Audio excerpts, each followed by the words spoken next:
Programa 26. Orden y progreso. En este programa identificarán en qué consistió la política de orden y progreso implementada por el gobierno de Porfirio Díaz. Desde finales de la década de 1850, Porfirio Díaz desempeñó un papel destacado en la historia nacional. Peleó en la Guerra de Reforma del lado de los liberales y en 3 años ascendió varios puestos militares hasta llegar a general. Hacia 1863, durante la invasión francesa, el general Díaz luchó para impedir el avance de las tropas francesas y logró defender el estado de Oaxaca por más de un año. Más adelante, Porfirio Díaz fue parte fundamental de la caída del imperio de Maximiliano de Habsburgo, que culminó en 1867 con el sitio y posterior captura del emperador en Querétaro. Con la restauración de la República, Díaz se opuso a la reelección del presidente Benito Juárez y posteriormente a la de Sebastián Lerdo de Tejada, pero fue hasta 1876, luego de la muerte de Juárez y después de varias batallas políticas y militares, cuando Porfirio Díaz asumió de manera provisional la presidencia de la República. En lo social se creía que una sociedad podía considerarse mucho más moderna, mucho más progresista, si el campo estaba comunicado, si contaba con una buena tecnología para la producción y si las ciudades cumplían con los requisitos de orden, de higiene, en general una conducta considerada como deseable para los habitantes. Se creía que las ciudades debían estar bien trazadas, contar con amplias avenidas, con jardines, circulación de aires, terminar con las acumulaciones de agua para que se contara con suficiente agua potable, contar con servicios de limpia, con servicios de higiene. Se pensaba que una población grande, extensa y sobre todo vigorosa era un signo del progreso del país. Hubo, por supuesto, muchos movimientos en oposición a la política económica y a la política de propiedad. En esta época se optó por la propiedad privada, por la división de la propiedad comunal, por poner a trabajar las tierras que se consideraban como infértiles. Hubo por otra parte un deseo por unificar y por homogeneizar al país, lo cual implicaba una aceptación de la cultura occidental y una educación que no respetaba ni las diferencias regionales ni individuales, incluso tampoco las lenguas de los diferentes pueblos. Hubo una oposición a este intento de homogeneización cultural, a este latifundio, a este despojo de tierras vía la desamortización o el deslinde, como también hubo una oposición a una política que favorecía la industrialización gracias al pago de salarios bajos y a extensas jornadas de trabajo. Las nacientes fábricas solo podían competir si pagaban muy bajos salarios y no hubo, por lo tanto, como no la hubo en otros países de Occidente, una protección al trabajador. Tanto campesinos como obreros se levantaron en contra de este tipo de políticas y de despojos de tierras. Hubo movimientos más mesurados como los movimientos de los artesanos, sociedades mutualistas que incluso contaron con el apoyo y con la simpatía de Porfirio Díaz y de otros gobernantes. Ellos les daban clubes, les daban préstamos, les daban apoyo y los miembros de estas sociedades asistían a los desfiles y mostraban su apoyo en general al régimen de Porfirio Díaz. Pero por supuesto hubo una represión a movimientos más radicales que sí pretendían un cambio en condiciones de trabajo y en condiciones de salario y una represión prácticamente sistemática a las huelgas, sobre todo a las huelgas de mayor importancia. Lo mismo sucedió más o menos con los movimientos agrarios. En algunos casos, estos movimientos se centraban en una demanda por mayor participación política en una democracia agraria y pudieron negociar con las autoridades.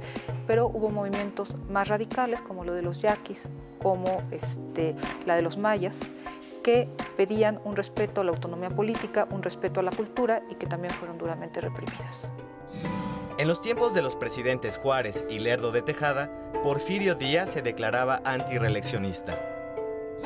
Luego de su primer periodo presidencial, Díaz se aseguró de que su sucesor fuera su compadre y exconservador Manuel González. De esta forma, Porfirio Díaz regresó al poder en 1884 y no lo abandonaría hasta 1911. Para que el general pudiera reelegirse en 1888, sus aliados en las gubernaturas y el Congreso propusieron en 1887 una reforma constitucional, la cual fue aprobada y en consecuencia Díaz fue reelecto. Una vez reelecto, el presidente se encargó de modificar el texto constitucional paulatinamente. De esta manera, quedó como el original promulgado en 1857, en el que no había restricciones para la reelección presidencial.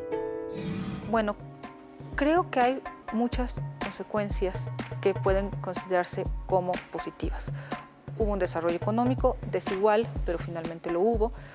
Hubo un desarrollo de espacios, hubo adelantos en la medicina, hubo reducción de índices de mortalidad, hubo campañas de vacunación, hubo campañas por la educación, se crearon muchísimas escuelas, se multiplicó de hecho el número de escuelas, se redujo el índice de analfabetismo, pero aquí el asunto es el problema al que me refería inicialmente. Finalmente hay una apuesta por la unificación con un sacrificio de la pluralidad o de ciertas culturas que no se consideraban como propias de este gran proyecto cultural y por supuesto además que en todos estos casos hubo solamente un desarrollo regional donde las que se vieron beneficiadas fueron las regiones más prósperas económicamente y quedaron al margen los estados de población indígena mayoritariamente con menos recursos económicos.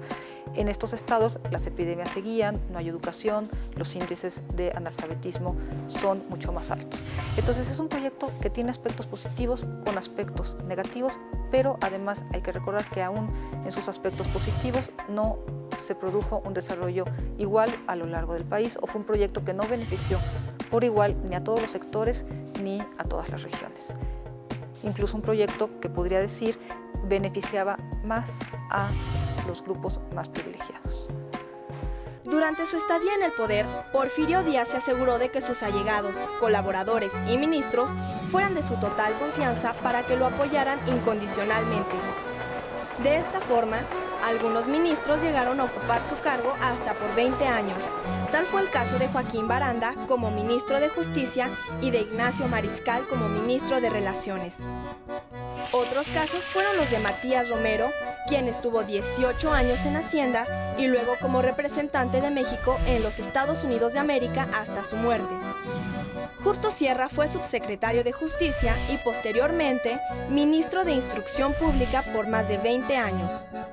Por otra parte, Díaz manejaba y manipulaba tan hábilmente la política que logró que solo y condicionales suyos ocuparan las gubernaturas estatales.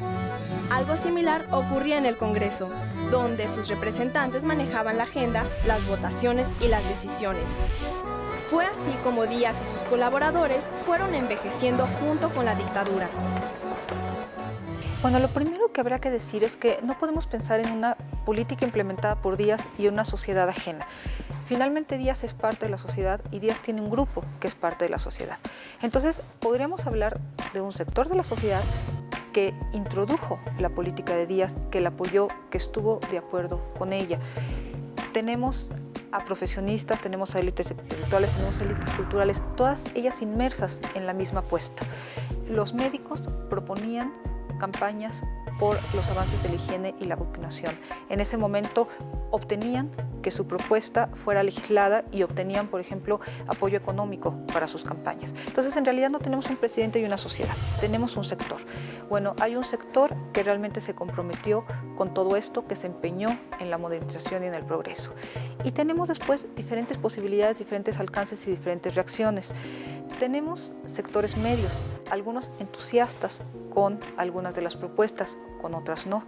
Podemos tener un sector medio, por ejemplo, que gozó del proyecto de organización, que adoptó los principios de la higiene, que asistió a las escuelas, que se hizo parte también del proyecto educativo, pero que seguramente no vivía en, por ejemplo, siguiendo con el ejemplo de las ciudades, no vivía en aquellos fraccionamientos que gozaban realmente de pavimentación, de luz, de transporte y que vivían en sectores un poco más ajenos y por lo tanto tampoco estaban completamente beneficiados, pero podríamos decir que en general aspiraban a ser parte del progreso.